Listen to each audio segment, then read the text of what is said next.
This week on the Fair Dinkum Department, we've got plenty to talk about. First up, we're going to be talking REAGAN CAMPBELL-GILLARD. Did he deserve to be sent off? Should Teddy have holidayed in Byron Bay? Beautiful this time of year, I hear. Are the Roosters in need of a major overhaul? Probably a little bit aligned to the Teddy stuff.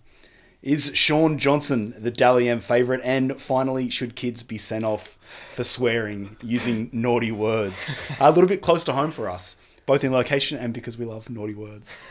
Our age, there's plenty of it. We're going to decide if it's real or ridiculous. I'm Chris Danks. You're Liam O'Loughlin. We are the Fair Dinkum Department in a post-Origin world. Thank Christ. Yeah, it's I over. know. I'm pumped. 10 seconds. Are we happy it's over? What do you think of Game 3?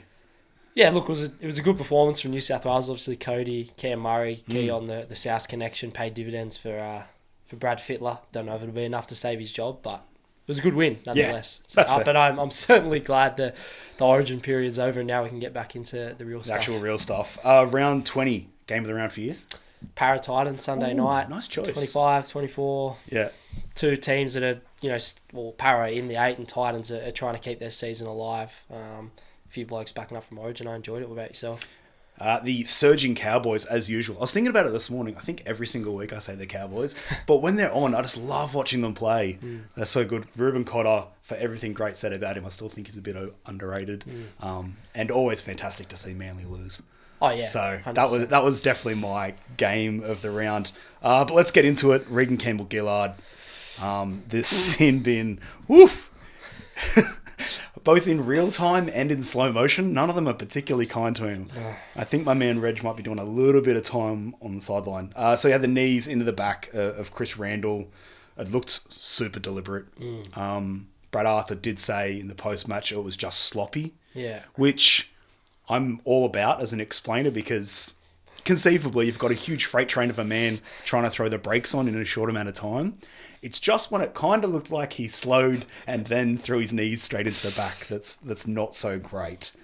So what are we looking at? One player sent off this year. Saifidi, high tackle, and Simpkin, 5-game ban. That was a bad one. That was a really bad one. You're using that as, I guess, as our threshold. Do you think Reg is going to be higher or lower than that?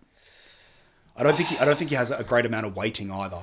I don't think he'll get any longer than that as a suspension. But I think if, the Saifidi, which was, probably a high-grade careless, maybe a little bit reckless, but certainly wasn't intentional, whereas CAMPBELL-GILLARD on Sunday night, that looked very intentional. And a high tackle, they happen all the time. Someone, dropping their knees into someone's back when they're on the ground probably doesn't happen as often, or at least it shouldn't. So, yeah, it was a bad look for RCG. Yeah, the way that he did slow down and then kind of led with the knees. He was very, very lucky to only get 10 minutes in the bin. And in the end, that did play a huge role in the result of the game. Obviously, 1 point decided it. The Titans are, as I mentioned earlier, still battling it out for a potential finals spot. So Jim Lenihan after the game was very composed, actually. I was expecting a big blow up there. But I think if someone like Jacob Saifidi for a high tackle got 5 weeks earlier in the year, I think Reg should be getting about the same, even though he wasn't sent off and Jacob was. So you've got careless, you've got reckless. Match review committee doesn't use it, but I think they should. You've got dog shot. Are we? Do you think it was a dog shot? From you don't know about intent, but for at least what it looked like. So I think that it was a deliberate act. Yeah. I don't know if there was a hell of a lot of malice or intent to injure or anything that. But it was pretty clear that it was deliberate. He knew what he was doing. Just a brain snap, really. You do see it happen a bit though. It's just that it's rarely that effective. Yeah, the entire back exposed. Yeah, two and knees. it's usually when blokes are running full pedal to try and save a try. Yeah. Majority of the time, then it ends up being an 8-point try or something like that. But this was just standard fourth tackle hit up from Chris Randall, who was playing prop for some reason last night, and he was pretty much prone on the ground, and Reg, he wasn't running full pedal. He kind of stopped and then lent into it. So look, I wasn't a huge fan. Dog shots are a bit of a buzzword that gets thrown around. It's a good one. In rugby league circles. I don't love that phrase, but if we're talking careless, reckless, or intentional, it was probably intentional. Okay. 12 players sent off last year. Penalties went all the way from fines to 6-game bans. I don't think it's going to be a 6-game ban. Jeez, if you get sent off and then only get fined, that's a pretty clear indication the ref got it wrong, isn't it? Maybe not the best decision. All right, RCG. He deserved to be sent off for the dog shot. Real ridiculous. Real, 100%. Yeah, like if 12 players got sent off last year and a lot of them were for high tackles, I think an intentional couple knees to the back. That's a send off in my book. And guys on Fox League, Braith and Matty Johns were in agreement there. So are you on board with very much so? Sent off? Chris Randall going to be pumping the ibuprofen today. He's going to be a sore man. He's a big man too, Rich. Yeah, no, thank you. I don't want to play favourites, but I think this topic will be my favourite. We're talking James Tedesco going on a mini holiday to Byron Bay. Buzz, not particularly happy about it. Don't know if he doesn't like Byron, but it seems whenever someone goes there, he's super sooky about it. It was also the week before he wasn't happy with Suaalii going on a holiday either. So maybe it's just Roosters players going on holidays. I'm not entirely sure. So he's taken this little holiday post-Origin. Trent Robinson has said that's great. They've been planning for it for quite some time. You did have Lindsay Collins, who did back up. Robbo was saying it's not a like for like. Buzz's main thing is that, well, you should be there supporting your teammates, rah, rah, rah. My thoughts are, if you're going to give them a holiday, don't bloody drag them to the footy and they have to watch their team lose. I didn't think the Roosters, I know they did lose to the Storm, but I thought probably the first 50 minutes, they weren't that bad. Yeah, they were in the game, weren't they? I mean, you got Joey Mano at fullback. It's not. Yeah, it's not like you're pulling out like someone from the crowd. Yeah. My issue isn't with him taking a holiday. If the club's granted him time off, grant him time off. And I guess I understand why people might think it's not a great look that the captain of a club that's battling a little bit and in the bottom four now, the Roosters, is away with the misses in Byron. But if the club granted him time off, I don't see why that's a problem. Where I would find the problem is, why are you resting your captain and your best player when your season's on the line against a strong team like the Storm? I thought that was a little bit questionable. If he might have copped knocks in Origin that we don't know about. But on the surface, I think resting James Tedesco, who we know what he brings to the table at his best, and he's the leader of the Roosters. They should have wanted to have all hands on deck for that game against the Storm, and now they find themselves 4 points outside the 8 with only Canterbury, West Tigers and the Dragons behind them. So with their season on the line, I kind of question the decision from the Roosters to rest him, but him having a little trip away to Byron, I'm not too phased by. What about yourself? Where did you sit on the little Teddy getaway? I'm a big fan of it. I think I understand that someone like a Ches, right? So who's 34, who is a little bit older, playing halfback, he's still backing up for Manly. I just don't think you use the same thing for everyone. If Robbo, who knows Teddy probably better than anyone else, says, listen, I think you need a refresher, get away for a week with your misso, take some IG snaps in Byron, sick, do it. I stupidly still think the Roosters do have a chance. They'll need to win like 5 of 7. But I think they could if they get a roll on. I don't think they will. If they turn it around in the next 6 weeks and Teddy, hits his peak, maybe having a week off. Looks like a genius. Yeah, he looks like a genius. But, if they miss the finals now by 2 points and they lost a game that they potentially could have won against Melbourne, and Teddy wasn't there, might come back to bite them on the arse a little bit. So I can see both sides. Well, I can't see Buzz's side, but I can see both sides from the Roosters and James's perspective. But yeah, look, I don't know if it was the wisest decision from the club, unless he was carrying an injury that we don't know about. Is it because of the optics? The crappiest word that has anything to do with rugby league. Yeah, it's not for the optics. Also, thank you for carrying me for the last 5 minutes while my computer just reloaded, frantically pressing buttons. So, real or ridiculous, Teddy should not have holidayed in Byron. Nah, ridiculous. If he's been granted time off by the club, and they've given it the seal of approval, I'm all for it. He's a senior player, he's earned it. My issue, like I said, would just be with why he was being rested for this week especially. Yeah. Kind of a 1B, I guess we should probably talk about the Roosters as well. Is it officially a crisis? Is it a crisis? We haven't had a crisis in ages. If you ask Roosters fans, it's a crisis. Yeah. I've got plenty of mates that are Roosters supporters, and I think the whole world's burning down. Yeah, no worries, guys. You've won 3 premierships in the last 10 years. Think about the poor West Tigers fans. They haven't even made the finals in that time. So, look, I understand why Roosters fans and people within the club as well would be frustrated because they do have a star-studded roster and they're sitting in the bottom 4 with 3 awful teams behind them. So only 4 points off the top 8?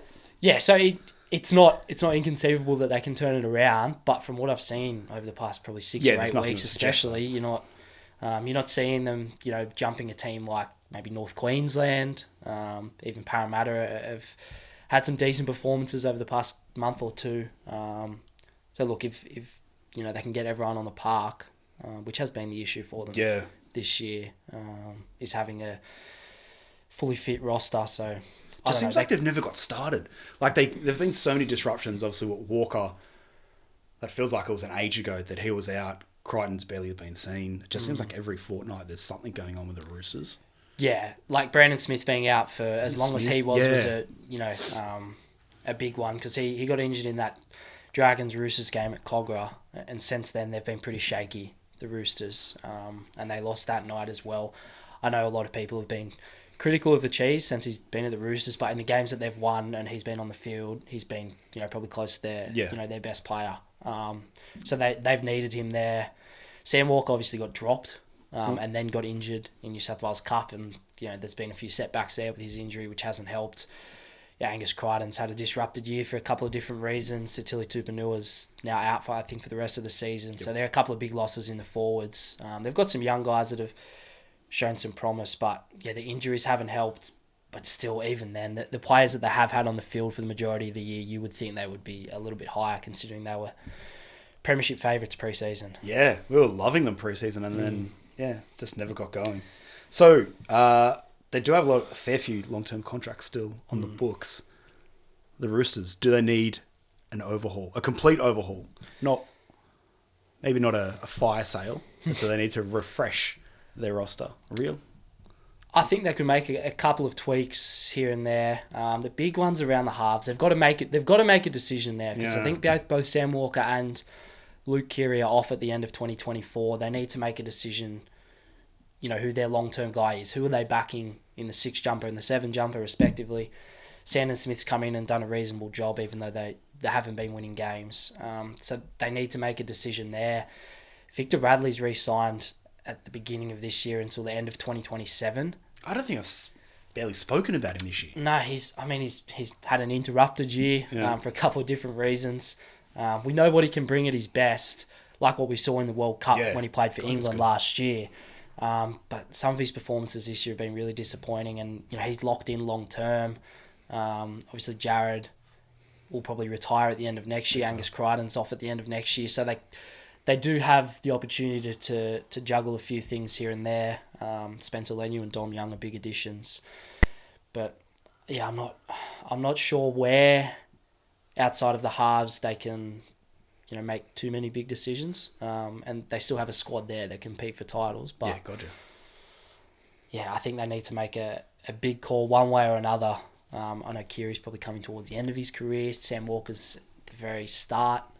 So I know who I'd be hitching my wagon to long term if I was the Roosters, but it'll be interesting. They've got some big decisions to make over the next few months before this November 1 free agency date. There's certainly plenty still salvageable for the season, though, for the Roosters.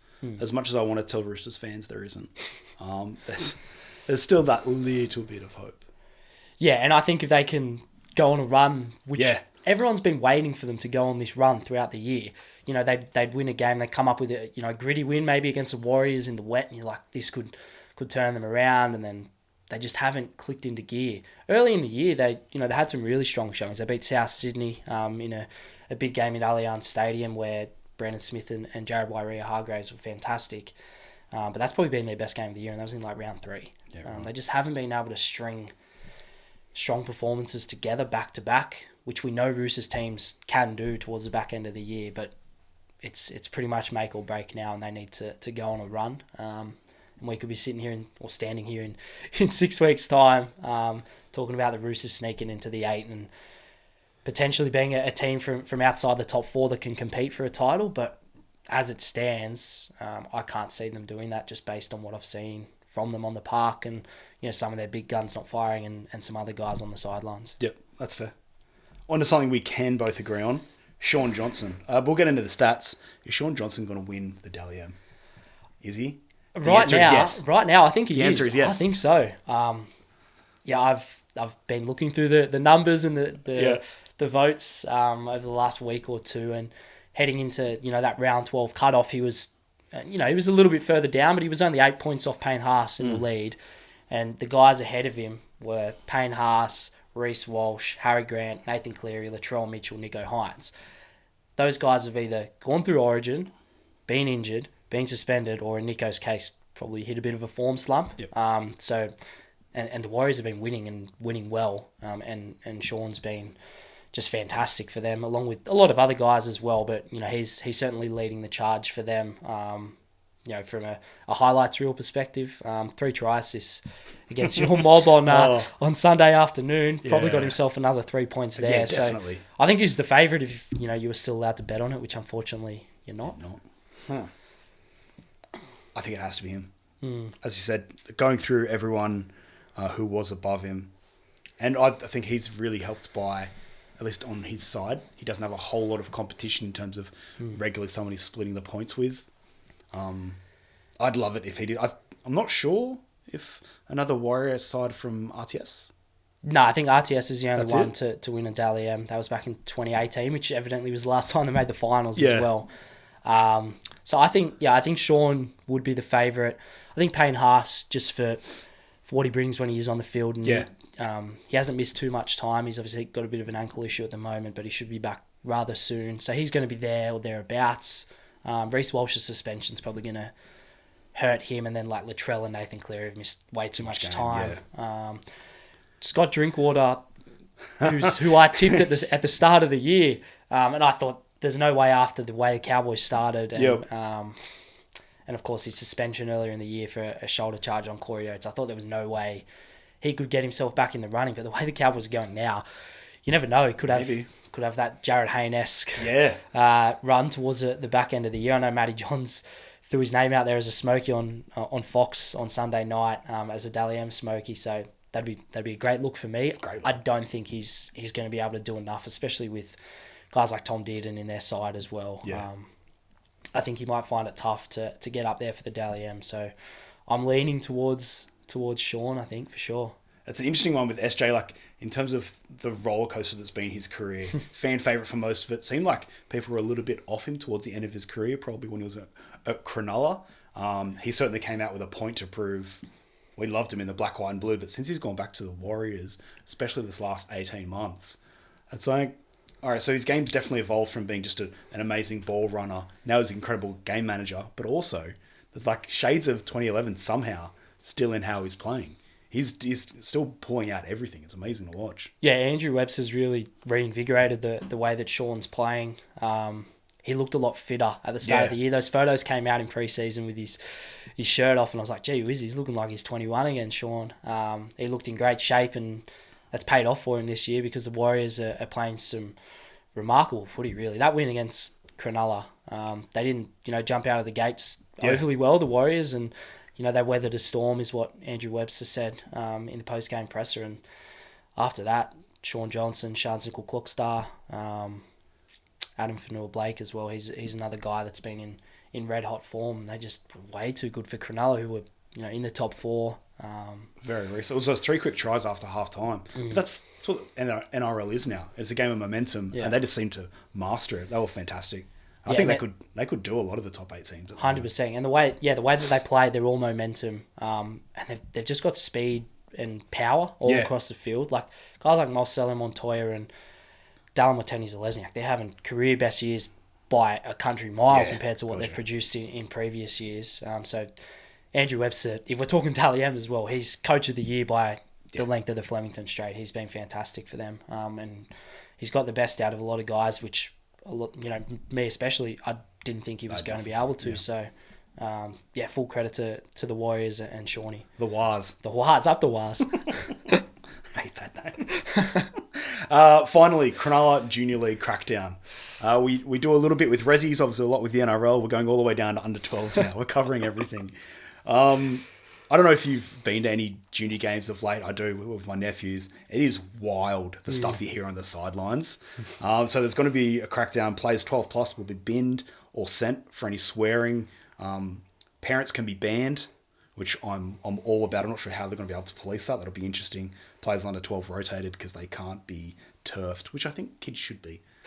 Sending an 8-year-old from the field. That would be fantastic. I'll tell you what, when I was a referee and was refereeing the little kids, doing the rotating signal, not as fun as doing a sin bin. I understand why. I do get it when they're 9 or 10 years old. Yeah. The last thing you want is to sin bin a poor little 9-year-old kid. But so you've been a junior ref. Yeah. Did you cop many sprays from parents and or players? Parents and ex-NRL players, sitting on the sidelines, so that was always fun. Look, players, not so much when they're younger because most of the time they don't know the rules. Yeah. Not to the level that a referee would. When you get to, international rules, which is 13s and up, you get a bit of lip. But I don't know if this is so much like referee abuse as it is just swearing in general. Yeah.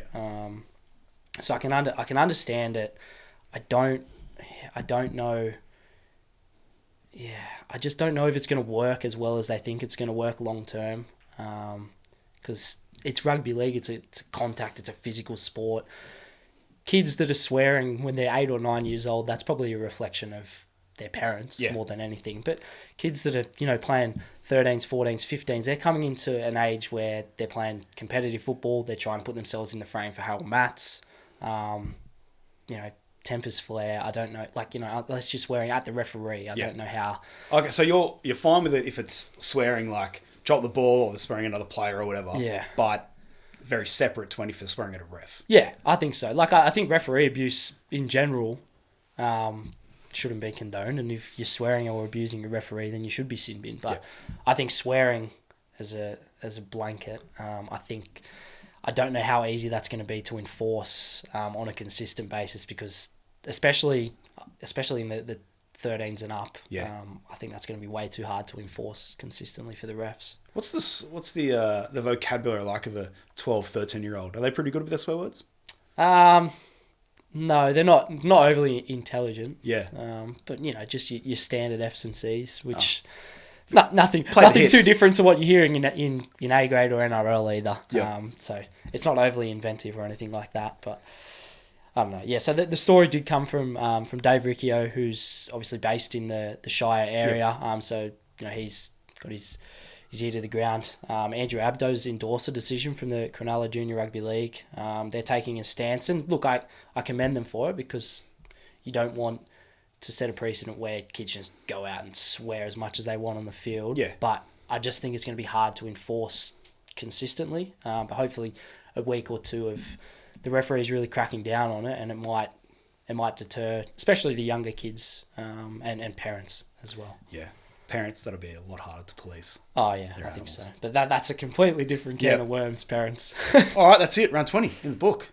Beautiful.